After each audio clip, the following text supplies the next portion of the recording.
Hi everyone, welcome back to our mapping sessions. आज हम G20 के जो मेंबर नेशंस हैं इन्हें याद करने का प्रयास करेंगे।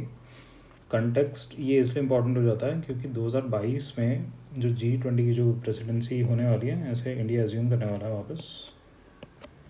ये रीज़न है ना। इसके अलावा जो करंट अफेयर्स में जो ऑर्गेनाइजेशन रहती हैं यूपीएससी को उसके ऊपर क्वेश्चन पूछने की आदत है। फॉर एग्जांपल 2020 में G20 के ऊपर सीधा सीधा प्रश्न पूछा गया था। ये हम आगे डिस्कस करेंगे। हमारी जो अप्रोच रहेगी G20 के केस में हम मैप्स का यूज़ करेंगे और मैप्स का यूज़ करके हम नेशंस को बाइफरकेट करने का प्रयास करेंगे ताकि उनको याद करना थोड़ा सा आसान हो जाए। अगर ये देखिए यहाँ पे G20 के मेंबर नेशंस की ऑलरेडी लिस्ट दे रखे हैं। अगर इस लिस्ट को देख के अगर आप सीधे सीधे याद कर सकते हो, अगर आप रट्टा मारने में इतना सक्षम हो तो ये वीडियो आप स्किप कर सकते हो, अदरवाइज़ आप कंटिन्यू कर सकते हो। तो चलिए हम मैप पे आते हैं सीधे। अब देखिए G20 क्या है। G20 मतलब 19 देश है और उसके साथ यूरोपियन यूनियन है। तो मतलब जो हमें टोटल याद रखना है ये 19 देश याद रखना है। नंबर्स के अकॉर्डिंग अगर देखें तो लगता है कि थोड़ा ज़्यादा नंबर है, अगर बाइफरकेट करके चलेंगे तो पता चलेगा कि याद करना काफ़ी आसान है। और इस वीडियो को अगर आप ध्यान से सुनते हो तो by the end of this video ये 19 के 19 देश आपको याद हो जाएंगे और एग्ज़ाम पर्सपेक्टिव से भूलना मुश्किल हो जाएगा, याद रखना थोड़ा आसान हो जाएगा। तो चलिए शुरू करता हूँ। सबसे पहले हम लेते हैं साउथ अमेरिका। अब देखिए साउथ अमेरिका में G20 में सिर्फ दो देश हैं जो इसका पार्ट है, ब्राज़ील और अर्जेंटीना। ठीक है, ये वन ऑफ द मतलब बिगेस्ट इकोनॉमीज़ भी है साउथ अमेरिका की। तो यहाँ पे सिर्फ दो नेशन है हमारे, ब्राज़ील हो गया, अर्जेंटीना हो गया, ये हमने याद कर लिया। इसके अलावा अगर साउथ अमेरिका हमारा कंप्लीट हो गया, अब हम नॉर्थ अमेरिका में देखें तो नॉर्थ अमेरिका में जो मोटे मोटे नेशंस है, एक तो अपने यूएसए हो गया और कनाडा हो गया। ये तो वैसे ही मोस्टली जो ऑर्गेनाइजेशंस होती हैं बड़ी बड़ी ऑर्गेनाइजेशन जैसे G20 तो ये काफ़ी इन्फ्लुएंशियल ऑर्गेनाइजेशन, तो इसके मेंबर्स हैं। ठीक है, तो अपना यूएसए हो गया, कनाडा हो गया। इसके अलावा मैक्सिको है, ये अपने को याद रखना है। ठीक है, तो यूएसए याद कर लिया अपने ने, कनाडा याद कर लिया, ये अपने को लगा कि ऑब्वियसली था। मैक्सिको था, मैक्सिको याद कर लिया। साउथ अमेरिका में दो ही है, ब्राज़ील और अर्जेंटीना, ये भी हमें याद हो गया। ठीक है, इसके बाद हम अफ्रीका में जाते हैं। जब हम अफ्रीका में जाते हैं तो हमें पता चलता है कि सिर्फ एकमात्र देश है साउथ अफ्रीका जो G20 का पार्ट है। इसके अलावा पूरे अफ्रीकन कॉन्टिनेंट में कोई और देश नहीं है G20 का पार्ट। तो हमारा अफ्रीका जो कॉन्टिनेंट है वो भी हो गया।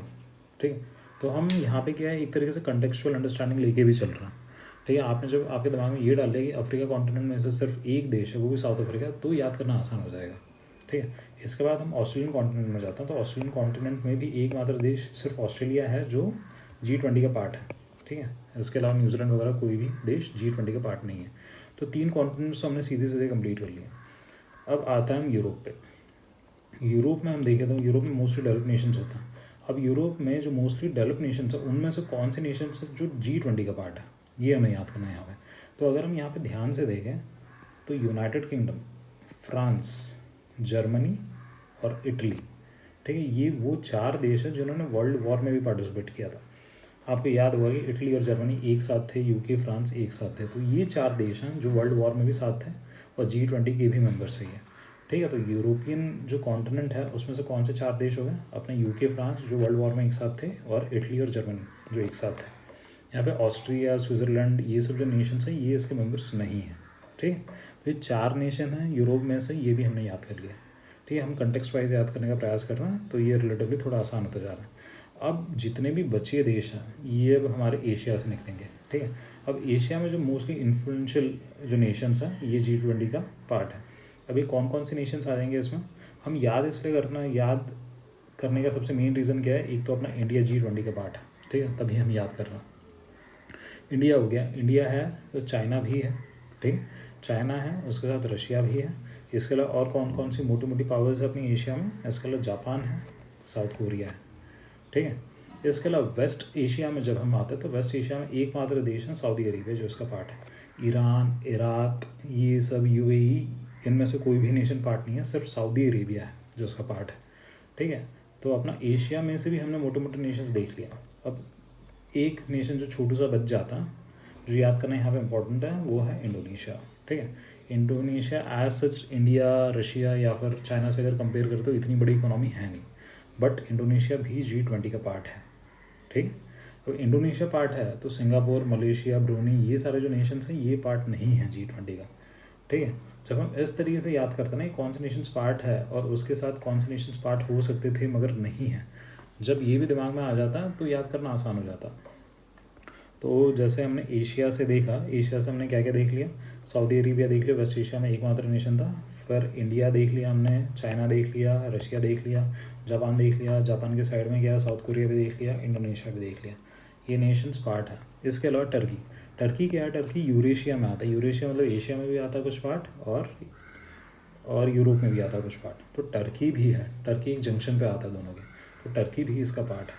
ठीक है, तो इस तरीके से अगर हम कंटेक्स्ट सेट करके याद करने का प्रयास करें तो नेशंस याद करना बहुत आसान हो जाता है। एक छोटा सा रिकैप कर लेता हूँ। साउथ अमेरिका में सिर्फ 2 नेशन है, ब्राज़ील और अर्जेंटीना। ठीक है, नॉर्थ अमेरिका में 3 नेशन है, बड़े बड़े नेशन कनाडा और हमारा यूएसए वो तो हो गया, उसके साथ मैक्सिको भी है। ये 5 नेशन हमारे कवर हो गए। अफ्रीकन कॉन्टिनेंट में सिर्फ साउथ अफ्रीका है जो इसका पार्ट है। ऑस्ट्रेलियन कॉन्टिनेंट में सिर्फ ऑस्ट्रेलिया है जो G20 का पार्ट है। उसके अलावा यूरोपियन कॉन्टिनेंट में जब हम जाते हैं तो 4 नेशंस हैं। ये कौन से 4 नेशंस हैं जिन्होंने वर्ल्ड वॉर में पार्टिसिपेट किया था? एक तो अपना यूके हो गया, फ्रांस हो गया, उसके अलावा इटली हो गया और जर्मनी हो गया। ठीक है, ये 4 नेशन पार्ट है। इसके अलावा जितने नेशंस बचे हैं ये किससे आ रहे हैं? ये हमारे एशिया से आ रहे हैं। अब एशिया में जितने मोटे मोटे नेशंस हैं ये इनका पार्ट है। अपार्ट फ्रॉम दैट हमें इंडोनेशिया याद करना था, इंडोनेशिया भी पार्ट है। और मोटे मोटे नेशंस का मतलब कौन से नेशंस हो गए हमारे? रशिया हो गया, इंडिया हो गया, चाइना हो गया, जापान हो गया, साउथ कोरिया हो गया। ठीक है, और वेस्ट एशिया में सऊदी अरेबिया हो गया। इसके अलावा एकमात्र नेशन जो बच सकता था जो हमें याद नहीं रहता वो टर्की है। टर्की जो जंक्शन में आता है, यूरोप के जंक्शन में भी, और junction in the sense junction between Asia and Europe. ठीक है, तो होपफुली आई थिंक इस तरीके से अगर आप याद कर रहे हैं रिलेटिव लोकेशन वाइज कंटेक्स्ट वगैरह अपने दिमाग में फिट करके, तो नेशंस को याद करना आसान हो जाता है। देखिए यहाँ पे इंपॉर्टेंट क्या है, इंपॉर्टेंट ये है कि हमें लॉन्ग टर्म के लिए याद रखना है। ठीक है, और अपने दिमाग में कनेक्शंस बना के रखना है। अगर आप सीधे सिर्फ यहाँ पे ये लिस्ट देखते हैं और लिस्ट को रटने का प्रयास करते हैं तो इट इज़ हाईली पॉसिबल कि ज़्यादा दिनों तक आपको याद नहीं रहे और इस लिस्ट को आपको बार बार रीट्रीट करना पड़ेगा अपने दिमाग में। ठीक है, मतलब बार बार याद करना पड़ेगा। अब देखते हैं 2020 में यूपीएससी ने क्या क्वेश्चन पूछा। ये मैंने मार्क कर दिया था, मार्किंग को हटा देता हूँ एक बार यहाँ पे। देखिए क्वेश्चन सीधे सीधे यूपीएससी ने ये पूछा कि which of the following groups are all, मतलब चारों कंट्रीज जितने दे रखे हैं वो G20 के पार्ट है। तो ये कुछ ऑप्शंस दे रखे हैं ABCD। अब देखिए यहाँ पे सीधे सीधे अगर आपको G20 के जो नेशंस हैं उनके कौन से नेशंस, G20 जो ग्रुप है उस ग्रुप के कौन से नेशंस पार्ट है, अगर आपको एक्जैक्टली पता है तो आप इस क्वेश्चन का आंसर दे पाएंगे। अदरवाइज ये क्वेश्चन डिफिकल्ट है। ठीक है, डिफिकल्ट इन द सेंस अगर रटा हुआ है तो ठीक है, रटा हुआ नहीं है तो डिफिकल्ट है। अब जैसे कि हमने जो समझा ऊपर उसके हिसाब से अगर हम चले तो फॉर एग्ज़ाम्पल अगर मैं ऑप्शंस देखता हूँ तो मुझे ये तो पता है कि पहला वाला देख लेता हूँ मैं, लग रहा है कि ये सारे हैं। सेकंड वाले में जाता हूँ तो मुझे पता है ये न्यूजीलैंड जैसा तो मैंने कुछ सुना नहीं है, मलेशिया भी नहीं सुना है एशिया में, तो इससे मैं हटा देता हूँ। ठीक है, उसके बाद वेस्ट एशिया में मुझे पता है कि सिर्फ कौन सा नेशन था, सऊदी अरेबिया था ना। ऊपर चल के देखते हैं, पर सऊदी अरेबिया था जो पार्ट था, तो ये ईरान तो था नहीं, तो इसे भी हम हटा देते हैं। ठीक है, इसके अलावा नीचे देखते हैं, इंडोनेशिया है, जापान है, साउथ कोरिया है। हाँ, हमने ये भी डिस्कस किया था, जैसे सिंगापुर इसका पार्ट नहीं है तो डी भी नहीं है। ठीक है, तो ऑप्शन इसका ए हो जाएगा। अर्जेंटीना पार्ट था, मैक्सिको अपना नॉर्थ अमेरिका से था, साउथ अफ्रीका जो अकेला एकमात्र था। ठीक है, अफ्रीकन कॉन्टिनेंट से, और टर्की अपना जो जंक्शन पे आता है यूरेशिया में। ठीक है, एशिया और यूरोप में। तो इस तरीके से ये प्रश्न सॉल्व करना आसान हो जाता अगर याद हो तो ये सेशन हमने थोड़ा सा मतलब इन डिटेल किया, थोड़ा सा स्लो लेके चला हम। इस सेशन को आप 2x में आपके अकॉर्डिंग स्पीड सेट करके देख सकते हैं।